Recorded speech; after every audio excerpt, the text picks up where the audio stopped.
Sir, ಇವತ್ತು ನೇರವಾಗಿ ಎಲ್ಲ ವಿಚಾರಗಳನ್ನ ಆಗಿರುವಂಥ ನಿಮಗೆ ನೋವಾಗಿರುವಂಥ ವಿಚಾರಗಳು, ಬೇರೆ ಬೇರೆ ಒಂದಷ್ಟು ಸಮಸ್ಯೆಗಳು, ಗೊಂದಲ ಅವೆಲ್ಲದರ ಬಗ್ಗೆನೂ ಕೂಡ ಗಮನ ಸೆಳೆಯುವಂಥ ಪ್ರಯತ್ನ ಮಾಡ್ತೀರಿ ಹಾಗಾದ್ರೆ? 100% ಮಾಡ್ತೀನಿ. ಅಂದರೆ ಯಾವುದೇ ಒತ್ತಡ ಗಿತ್ತಡ ಯಾವುದಕ್ಕೆ ಒಳಗಾಗಲ್ಲ ಹಂಗಂದ್ರೆ? ಯಾಕೆಂದ್ರೆ ಒಂದಷ್ಟು ಜನ ಸಚಿವರಾಗ್ಲಿಕ್ಕೋಸ್ಕರ ಈ ತರ ಪದೇ ಪದೇ ಧ್ವನಿ ಎತ್ತಾರೆ ಅಂತೇಳಿ ಕಾಂಗ್ರೆಸ್ನಲ್ಲೇ ಒಂದಷ್ಟು ಚರ್ಚೆ ಮಾಡ್ತಿರ್ತಾರೆ. ನಾನು ಹೇಳ್ತೇನೆಲ್ಲ, ಇವತ್ತು ನನಗೆ ಸಚಿವನೇ ಬೇಡ, ಅವ್ರು ಕೊಡ್ತೀನಿ ಅಂದ್ರೂ ನಾನು ತೊಗೊಳ. ಇದಕ್ಕಿಂತ ಹೆಚ್ಚಿಗೆ ತ್ಯಾಗ ಯಾರು ಮಾಡ್ತಾರೆ? ಯಾರು ಹೇಳ್ತಾರೆ ಈ ಶಬ್ದ? ಯಾರು ಹೇಳ್ತಾರೆ MLA? ನಾನು ಸಚಿವನೂ ಬೇಡ ಅಂತ ಹೇಳ್ತಾರೆ. ಹಾಸ್ಪಿಟಾಲಿಟಿ ಕ್ಷೇತ್ರದಲ್ಲಿ ಜಾಗತಿಕ ವೃತ್ತಿಯ ಕನಸು ಇದೆಯಾ? ಜಾಗತಿಕ ಅಧ್ಯಯನ ಉದ್ಯೋಗ ಅವಕಾಶಗಳೊಂದಿಗೆ ಭಾರತದ ನಂಬರ್ 1 IIHM ನಲ್ಲಿ ಓದಿ ಪ್ರವೇಶ ಆರಂಭವಾಗಿದೆ. ಈಗಲೇ ಸೇರಿ. ಯಾರನ್ನ ಹೇಳ್ಸ ನೋಡೋಣ.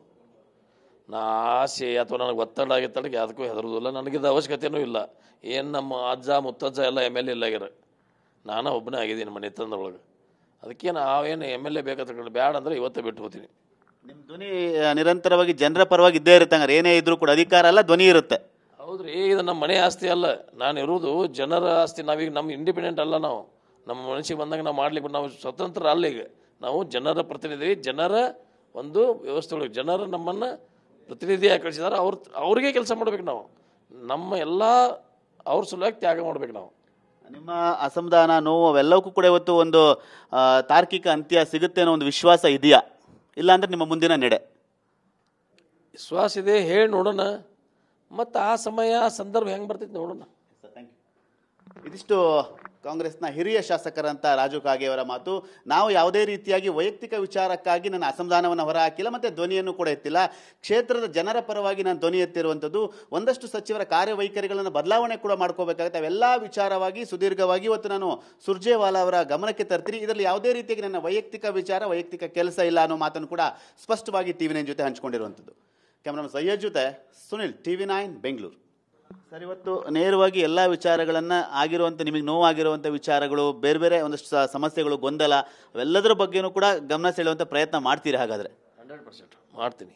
ಅಂದರೆ ಯಾವುದೇ ಒತ್ತಡ ಗಿತ್ತಡ ಯಾವುದಕ್ಕೆ ಒಳಗಾಗಲ್ಲ ಹಂಗಂದ್ರೆ? ಯಾಕೆಂದ್ರೆ ಒಂದಷ್ಟು ಜನ ಸಚಿವರಾಗ್ಲಿಕ್ಕೋಸ್ಕರ ಈ ತರ ಪದೇ ಪದೇ ಧ್ವನಿ ಎತ್ತಾರೆ ಅಂತೇಳಿ ಕಾಂಗ್ರೆಸ್ನಲ್ಲೇ ಒಂದಷ್ಟು ಚರ್ಚೆ ಮಾಡ್ತಿರ್ತಾರೆ. ನಾನು ಹೇಳ್ತೇನೆಲ್ಲ, ಇವತ್ತು ನನಗೆ ಸಚಿವನೇ ಬೇಡ, ಅವ್ರು ಕೊಡ್ತೀನಿ ಅಂದ್ರೂ ನಾನು ತೊಗೊಳ. ಇದಕ್ಕಿಂತ ಹೆಚ್ಚಿಗೆ ತ್ಯಾಗ ಯಾರು ಮಾಡ್ತಾರೆ? ಯಾರು ಹೇಳ್ತಾರೆ ಈ ಶಬ್ದ? ಯಾರು ಹೇಳ್ತಾರೆ MLA? ನಾನು ಸಚಿವನೂ ಬೇಡ ಅಂತ ಹೇಳ್ತಾರೆ. ಯಾರನ್ನ ಹೇಳ್ಸ ನೋಡೋಣ. ನಾ ಆಸೆ ಅಥವಾ ನನಗೆ ಒತ್ತಡ ಆಗಿತ್ತಳಿಗೆ ಯಾವುದಕ್ಕೂ ಹೆದರುವುದಿಲ್ಲ. ನನಗಿದ ಅವಶ್ಯಕತೆಯೂ ಇಲ್ಲ. ಏನು ನಮ್ಮ ಅಜ್ಜ ಮುತ್ತಜ್ಜ ಎಲ್ಲ MLA ಇಲ್ಲಾಗ್ಯಾರ, ನಾನು ಒಬ್ಬನೇ ಆಗಿದ್ದೀನಿ ಮನೆ ತಂದೊಳಗೆ. ಅದಕ್ಕೆ ನಾವೇನು MLA ಬೇಕಾದ ಬೇಡ ಅಂದರೆ ಇವತ್ತೇ ಬಿಟ್ಟು ಹೋಗ್ತೀನಿ. ನಿಮ್ಮ ಧ್ವನಿ ನಿರಂತರವಾಗಿ ಜನರ ಪರವಾಗಿ ಇದ್ದೇ ಇರುತ್ತೆ ಹಂಗಾರೆ? ಏನೇ ಇದ್ರೂ ಕೂಡ ಅಧಿಕಾರ ಅಲ್ಲ, ಧ್ವನಿ ಇರುತ್ತೆ. ಹೌದ್ರಿ, ಇದು ನಮ್ಮ ಮನೆ ಆಸ್ತಿ ಅಲ್ಲ, ನಾನು ಇರೋದು ಜನರ ಆಸ್ತಿ. ನಾವೀಗ ನಮ್ಮ ಇಂಡಿಪೆಂಡೆಂಟ್ ಅಲ್ಲ, ನಾವು ನಮ್ಮ ಮನಸ್ಸಿಗೆ ಬಂದಾಗ ನಾವು ಮಾಡ್ಲಿಕ್ಕೆ ನಾವು ಸ್ವತಂತ್ರ ಅಲ್ಲ. ಈಗ ನಾವು ಜನರ ಪ್ರತಿನಿಧಿ, ಜನರ ಒಂದು ವ್ಯವಸ್ಥೆ ಒಳಗೆ ಜನರು ನಮ್ಮನ್ನು ಪ್ರತಿನಿಧಿಯಾಗಿ ಕಳಿಸಿದಾರೆ. ಅವ್ರಿಗೆ ಕೆಲಸ ಮಾಡ್ಬೇಕು. ನಾವು ನಮ್ಮ ಎಲ್ಲ ಅವ್ರ ಸಲುವಾಗಿ ತ್ಯಾಗ ಮಾಡ್ಬೇಕು. ನಾವು ನಿಮ್ಮ ಅಸಮಾಧಾನ, ನೋವು ಅವೆಲ್ಲವಕ್ಕೂ ಕೂಡ ಇವತ್ತು ಒಂದು ತಾರ್ಕಿಕ ಅಂತ್ಯ ಸಿಗುತ್ತೆ ಅನ್ನೋ ಒಂದು ವಿಶ್ವಾಸ ಇದೆಯಾ? ಇಲ್ಲ ಅಂದ್ರೆ ನಿಮ್ಮ ಮುಂದಿನ ನಡೆ? ವಿಶ್ವಾಸ ಇದೆ, ಹೇಳಿ ನೋಡೋಣ. ಮತ್ತು ಆ ಸಮಯ ಸಂದರ್ಭ ಹೆಂಗೆ ಬರ್ತೈತೆ ನೋಡೋಣ. ಇದಿಷ್ಟು ಕಾಂಗ್ರೆಸ್ನ ಹಿರಿಯ ಶಾಸಕರಂತ ರಾಜು ಕಾಗೆಯವರ ಮಾತು. ನಾವು ಯಾವುದೇ ರೀತಿಯಾಗಿ ವೈಯಕ್ತಿಕ ವಿಚಾರಕ್ಕಾಗಿ ನನ್ನ ಅಸಮಾಧಾನವನ್ನು ಹೊರಹಾಕಿಲ್ಲ, ಮತ್ತೆ ಧ್ವನಿಯನ್ನು ಕೂಡ ಎತ್ತಿಲ್ಲ. ಕ್ಷೇತ್ರದ ಜನರ ಪರವಾಗಿ ನಾನು ಧ್ವನಿ ಎತ್ತಿರುವಂಥದ್ದು. ಒಂದಷ್ಟು ಸಚಿವರ ಕಾರ್ಯವೈಖರಿಗಳನ್ನು ಬದಲಾವಣೆ ಕೂಡ ಮಾಡ್ಕೋಬೇಕಾಗುತ್ತೆ. ಅವೆಲ್ಲ ವಿಚಾರವಾಗಿ ಸುದೀರ್ಘವಾಗಿ ಇವತ್ತು ನಾನು ಸುರ್ಜೇವಾಲಾ ಅವರ ಗಮನಕ್ಕೆ ತರ್ತೀನಿ. ಇದರಲ್ಲಿ ಯಾವುದೇ ರೀತಿಯಾಗಿ ನನ್ನ ವೈಯಕ್ತಿಕ ವಿಚಾರ, ವೈಯಕ್ತಿಕ ಕೆಲಸ ಇಲ್ಲ ಅನ್ನೋ ಮಾತನ್ನು ಕೂಡ ಸ್ಪಷ್ಟವಾಗಿ TV9 ಜೊತೆ ಹಂಚಿಕೊಂಡಿರುವಂಥದ್ದು. ಕ್ಯಾಮ್ರಾಮನ್ ಸಯ್ಯದ್ ಜೊತೆ ಸುನಿಲ್, TV9 ಬೆಂಗಳೂರು.